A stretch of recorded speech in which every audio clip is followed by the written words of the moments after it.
Monday morning. How's everyone feeling? Good? Yeah. I'm sure Solomon, I didn't understand anything, but I'm sure everything he said is exciting. Normally, what I do is people ask me why I believe this is the project that could take you to your destination, whatever that is. You know, we all have different goals, right? Okay. I saw that 50% they don't understand. Let me translate it. Oh, okay. I decided not to, but I will translate. Rất là vui gặp các bạn ở đây. Tôi thấy một vài gương mặt tôi đã gặp trước đây rồi. Dĩ nhiên là Simon nói cái gì tôi không hiểu gì hết đâu. Nhưng mà tôi có cái cảm nhận là các bạn không biết Simon nói cái gì. Đây thì tôi muốn chia sẻ những cái gì mà tôi nghĩ là hay ở dự án này. I've been working in this industry for a long time. So people always ask me, especially now, why TBE, Steve? Why this one? Why is this going to make the difference? Tôi làm trong lĩnh vực mà kỹ thuật số, tiền điện tử hay là blockchain rất là lâu. Nhưng rất nhiều người hỏi tôi là tại sao là cái công ty mình là blockchain này rồi? Because I got involved back in 2015 in this industry, in the crypto and blockchain, and like most of people, there was not much knowledge around. 2015 đó, tôi biết về cái kỹ thuật số và tôi bắt đầu tôi nghiên cứu, nhưng mà đa số mọi người không biết cái việc này nó là gì. Đa số người dân bên ngoài á. So, there was no university, there was no courses, everything you have to learn yourself. And what happened is I've learned by experience, making mistakes. Dĩ nhiên trong cái cuộc sống mà trong cái vũ trụ này cái gì cũng phải học thôi, từ cái lúc mà không biết mình học và mình cũng có những sai lầm trong quá trình mình trải nghiệm học. Because the first project that I joined mainly using emotions. I saw an opportunity. I've been in network marketing for a long time, and then I saw cryptocurrency. I saw an opportunity, so I got really excited. So I used my emotions and I jumped in without really understanding anything about it. Những cái dự án đầu tiên mà trong lĩnh vực này á, tôi tham gia tôi thấy nó hay, cảm xúc nhảy vô làm, cũng không phân định phân biệt mấy, thì mình cảm thấy cái gì nó mới mà thì dùng cái cảm xúc nhiều hơn khi tham gia và cũng sai lầm. But as expected, after making mistakes, the thing that we need to take out every mistake, every failure, whatever you want to call it, is the experience and the lessons.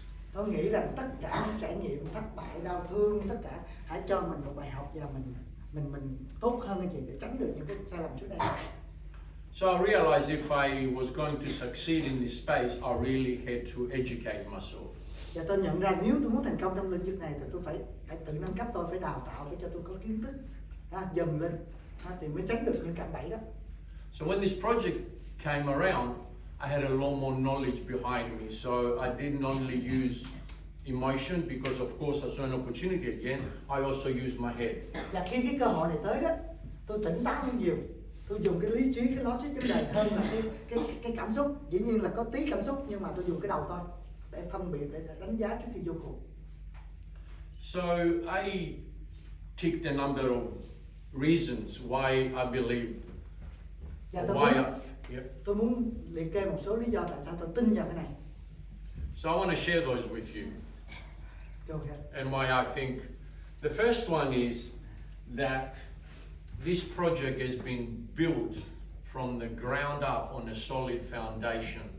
Cái điểm đầu tiên là cái dự án này được xây dựng trên một cái nền tảng cực kỳ vững chắc từ đầu. Simon already put some slides up about the company, and my background is in civil engineering, so I know a lot about having solid foundations. Xe may cái nãy trong cái slide phía trên cũng nói về công ty một số sản phẩm, một số khái quát đó. Tôi là dân mà xây dựng, kỹ sư về xây dựng, nên tôi biết là cái chuyện mà cái nền tảng xây dựng, cái nền tảng cực kỳ quan trọng. So in this space, especially now with all the regulations that are very fast coming, you have to build a project on 3 pillars. Và trong cái dự án, nói chung là trong công nghệ mà nó phát triển rất là nhanh, mình phải xây dựng dựa trên 3 cái nền tảng cốt lõi. And that is the number one, the first one I should say is that you need to have the proper legal setup and structure. So you have to be legal. Cái đầu tiên là về pháp lý phải chuẩn, phải có cấu trúc thành lập công ty, cơ cấu tất cả phải chuẩn về pháp lý. The second one is you have to be compliant. All your operations must be operated within the regulatory environment that is coming very fast at us. Cái điểm thứ hai là tuân thủ theo pháp luật, pháp lý. Tại vì hành lang pháp lý các quốc gia thế giới nó thay đổi nhanh lắm. Bạn phải có cái đội ngũ để mà bạn phải quyển chuyển, bạn phải theo những cái tuân thủ chứ không phải là tuân thủ pháp lý. See, because there's a yes? Why would you choose this over Bitcoin when Bitcoin's main pillar is unregulated? Bitcoin is not a project. But this is still a cryptocurrency. We are a fintech company that we promote hardware solutions and software solutions that are based on blockchain and cryptocurrency. Mình không phải là Bitcoin là một cái dự án khác, một đồng crypto khác. Còn mình là công ty về fintech, financial technology, bán những sản phẩm phần cứng phần mềm. Và mình promote cho cái đó trên tất cả trong cái cộng đồng. Okay, so The first one. I was saying legality and compliance. See, there's a difference Pháp between lý và those. tuân thủ pháp lý rất là quan trọng. Because you can be legal, however, you need to comply with whatever jurisdiction you decide to operate in. Bạn có thể là pháp lý rõ ràng ở quốc gia địa phương của bạn, nhưng mà khi mà bạn bước tới những quốc gia khác, những vùng lãnh thổ khác, bạn phải theo cái pháp lý của địa phương đó thì mình phải có tuân thủ như thế, rất quan trọng. And the third pillar is that you need to be transparent. You need to demonstrate transparency because that's what demonstrates trust to people. Và cái thứ ba nó phải minh bạch, transparent, phải minh bạch rõ ràng. Chỉ có cái minh bạch rõ ràng mới tạo được cái niềm tin trong cộng đồng, trong cái hệ thống, trong nền tảng của mình, trong dự án của mình. Okay, so that was the first reason that it's built on a solid foundation. The second one is that there's already a functional ecosystem in place. Cái điểm đó là điểm đầu tiên. Điểm thứ hai là những cái về công nghệ, về tất cả, về nền tảng, về chính sách nó sẵn sàng, nó đã đưa vô rồi. And again, I saw the slide. We've got an ecosystem of 20 products or services right now that have been developing for a number of years. Đó, cái slide mà nãy anh chị lướt qua đó, mình có hơn 20 dự án nó phát triển trong suốt mấy năm qua rồi, chuẩn bị để đưa vào. What does that mean? Why is that important? Tại sao nó quan trọng? Tại sao ý nghĩa nó là cái gì? Because the project can operate independent of the network. Bởi vì nó quan trọng là mỗi cái dự án bên trong á, nó có thể hoạt động độc lập mà không cần cái cộng đồng network của mình. The project does not rely on the network to bring in revenue. Cái sản phẩm dự án bản thân nó độc lập rồi, nó không phụ thuộc vào cái chuyện mình đưa vô bao nhiêu doanh số đâu. We've got a whole ecosystem, as I said. We're already existing clients that are out in the public domain that got nothing to do with TBE. Và mình có những cái khách hàng bên ngoài rồi, bên ngoài nó họ tham gia không cần phải trong cái the blockchain network era, tức là không cần trong network đâu. Bên ngoài đã có những khách hàng như thế. Like we've got our own public regulated licensed exchange. Và mình có luôn cả cái sàn giao dịch mà nó được pháp coi như là giao dịch, cái sàn giao dịch đó, cái chợ giao dịch đó, pháp lý rõ ràng, minh bạch. We've got our own research and product development Leotech labs that provides our hardware solutions. Mình có đội ngũ nghiên cứu phát triển sản phẩm riêng để mà phát triển ra những cái sản phẩm của Leotech, tức là tên công ty của mình á, về pháp lý, về sản phẩm phần cứng, phần mềm. We've got LFI that provides our technology and software solutions. Đó, LFI, tức là cái công ty mà sản xuất những phần cứng, phần mềm. We've got our own non-custodial wallet.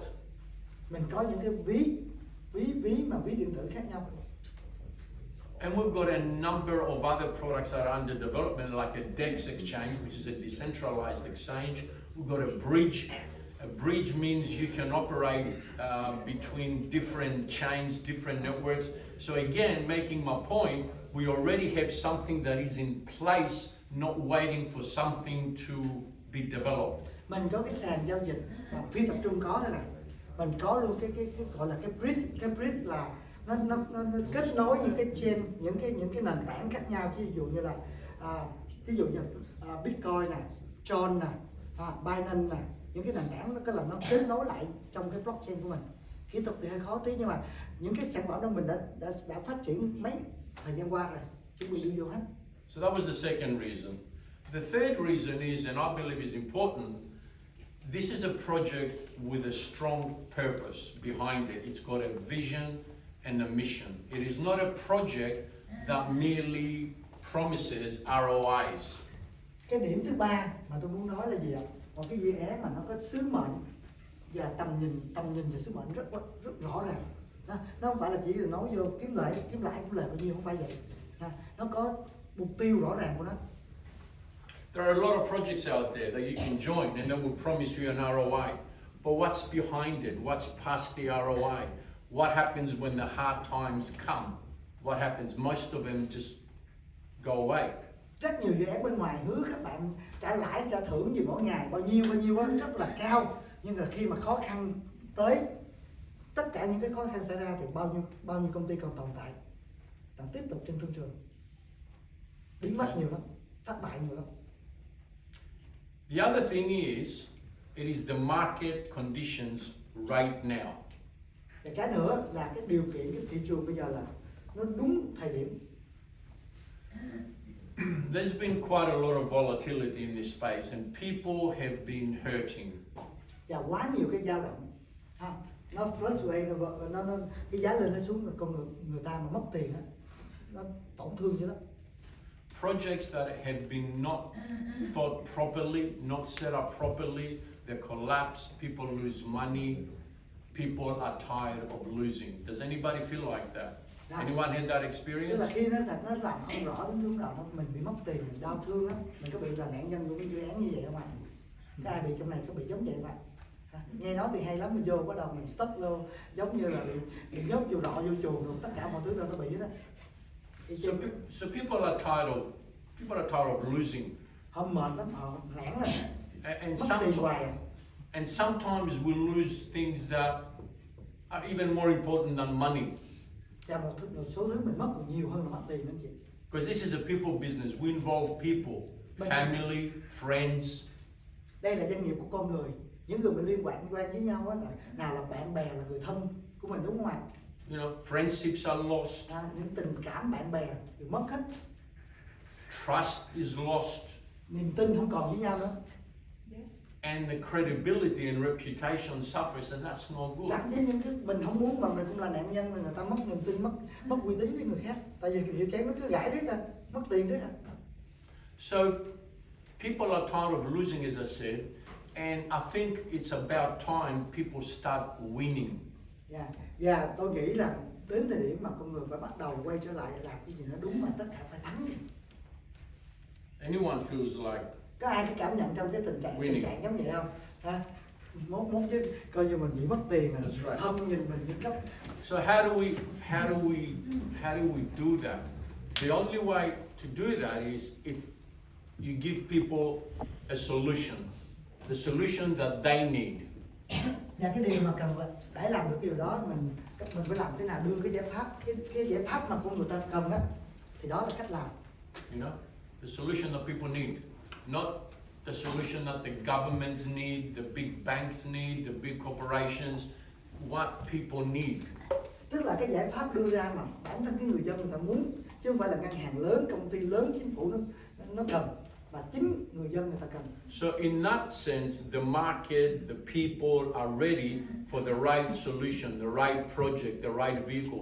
And we believe that this is what we offer in the market. Và chính điều đó, cái thị trường nó sẵn sàng, nó cần một cái sản phẩm, cần cái hành lang pháp lý, cần những thứ mà tôi cần, người dân mình cần, thì tôi tin rằng cái dự án của chúng ta đang làm đưa ra giải pháp đó. So the people are ready, the people are looking. The other thing, when we talk about the market conditions, một điều mà nói về cái thị trường chung á, is we are at the crossroads of where I spoke earlier about regulations, where those regulations are going to start. They're already coming, but in the new year they're going to come even faster. Hiện nay là tất cả hành lang pháp lý trên thế giới nó đang dịch chuyển rất là nhanh. Quốc gia họ đưa ra những cái luật quản trị quản lý, bạn chỉ nghĩ đặc biệt là 2024 đầu năm tới đó, rất nhiều cái chính sách trên quy mô nó sẽ đưa vô để quản trị quản lý cái ngành này. So when those regulations come into the space and settle in, that will bring a lot of trust in the industry back. Và khi mà luật nó rõ ràng như vậy thì niềm tin người ta chơi đúng luật, người ta bắt đầu tin dần và có cái hành lang pháp lý để bảo vệ cho công ty, bảo vệ cho người tiêu dùng. And for a number of years now, the big funds, I call them the big boys, the big institutional funds, are just been waiting. They're on hold at the moment. They know what's going on. They know the industry is huge and is going to disrupt everything, but they just need that trust that is missing from the industry right now. Một trong những điểm mà mình phải thấy được điều này, rất nhiều cái tổ chức tài chính lớn, tiền nhiều, nó gọi là institutional á, phân mấy quỹ lớn, họ biết không thể nào thay đổi được cái chuyện mà blockchain, tiền kỹ thuật số nó đang đi như thế này, nhưng chưa có hành lang pháp lý, họ không dám vô. Khi mà sang năm mà khi mà nó rõ ràng á, thì dòng tiền họ sẽ tìm cái dự án lớn, họ sẽ đổ tiền vô rất nhiều, tiền lớn bắt đầu mới xuất hiện. Khi hành lang pháp lý nó chuẩn hơn, thì đó là cái dự đoán mà cũng những năm tới. And when that happens, there's going to be a massive transfer of wealth from the old to the new. Và nếu điều đó nó xảy ra sắp tới đó, thì nó sẽ có một cái dịch chuyển dòng tiền cực kỳ lớn, sự giàu có nó dịch chuyển qua một cái lĩnh vực khác. So once again, in terms of the timing, we are perfectly positioned.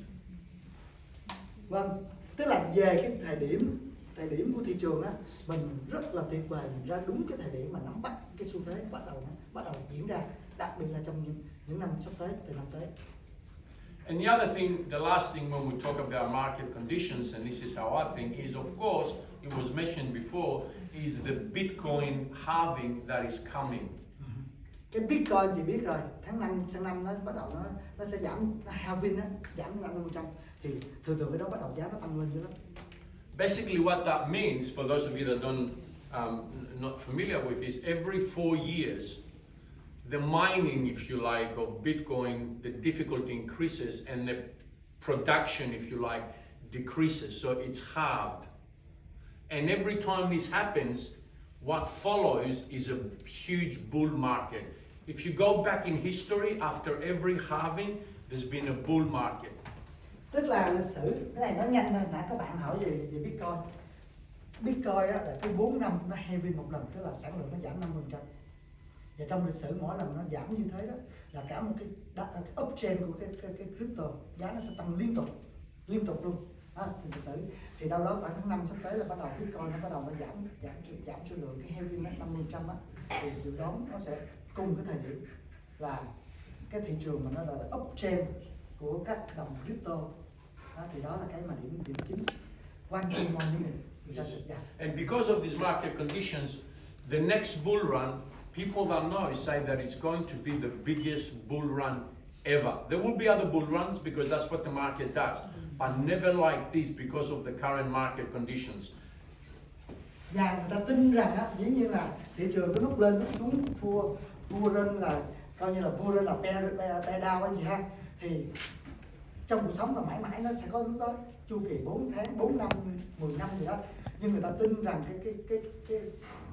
cái chu kỳ sắp tới là chưa bao giờ từng có trong lịch sử, mà khó mà lặp lại. Tại nó sẽ nó cộng dồn nhiều thứ lắm. Nào Bitcoin nó halving, nào là hành lang pháp lý nó rõ ràng hết tất cả mọi thứ, nào là dịch chuyển dòng tiền, nên rất nhiều dòng tiền nó sẽ xuất hiện, nó sẽ đổ dồn vô đây và nó sẽ đẩy cao trào này luôn trong những năm tháng sắp tới và sẽ lớn nhất trong lịch sử.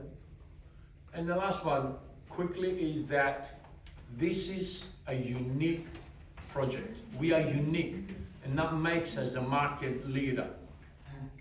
Vâng, và cái điều cuối cùng tôi muốn nói là về cái dự án này rất là khác biệt, và nó do những người lãnh đạo, những người mà phát triển cộng đồng chúng ta chung sức để làm cái này.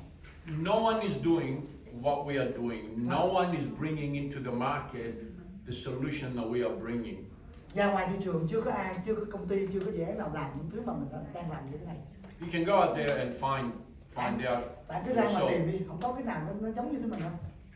the reason many people have not really engaged with this technology is because it's been complex. They've been hearing about Bitcoin, about Ethereum, but that's just technology that they don't understand. What we are doing, maybe I'll finish it off and you explain it. What we are doing is, for the first time ever, we are taking this complex technology and we're putting it into physical products that people can see, feel, touch, and understand. And that brings trust back. And even more powerfully, we are placing blockchain technology in people's homes through our personal minters. You can have a box at home and make money. Or even more powerfully, putting it in the hands of people with possibly the most powerful tool in the world today that you can put in people's hands. So we're not changing people's habits. We are not competing with Samsung or iPhone. We are glad they did what they did and put the phones in the hands of millions of people. We just want to use that habit and expose them to the technology and to our project. Thank you. And this is why I think if you put all those five together, being on a solid foundation, already having an ecosystem, we've got a purpose behind us, the market conditions, and finally the fact that we're bringing something that no one else has in the market, I believe this is the opportunity of a lifetime. Và điểm cuối cùng Thank you. là cái điểm gì? Làm thế nào để giản đơn hóa hết công nghệ cho trong từng người sử dụng. Có nghĩa là gì? Không cần phức tạp vấn đề. Mình đưa ra cái giải pháp từ cái phone, những cái thiết bị như cái máy printer đó, nó giống như để đưa vô cái cable mà đặt trong nhà mà chiếu phim vậy đó. Những cái đó giúp người ta kiếm tiền mà giản đơn, và từ từ học lên như thế thì mình giản đơn hết để mà đưa vô cái công nghệ. Thấy nó phức tạp vậy đó, nhưng mà làm sao giản đơn nhất cho mọi người dùng. Thông qua những thiết bị như thế mình đâu cần phải dạy người ta nhiều, ai cũng có dùng cái phone đó, thậm chí trong người 2-3 cái phone. Thì từng bước như thế mình sẽ có cái cách mình thâm nhập vô cái cộng đồng cực kỳ lớn. Thì cách làm của mình là khác biệt hoàn toàn. 5 yếu tố đó cộng lại như thế là mình khác biệt rồi đó. Xem mà anh có cái bài đào tạo rất là hay ở Hà Nội, xem anh sẽ để trên kênh YouTube, anh chị học chịu khó nghe đi nghe lại. Ông phân tích rất là giỏi, học lý lắm. Mình biết nhưng mà mình để tổng hợp lại mình hiểu. Thì đó là cái mà ok. Thank you, Simon. Thank you.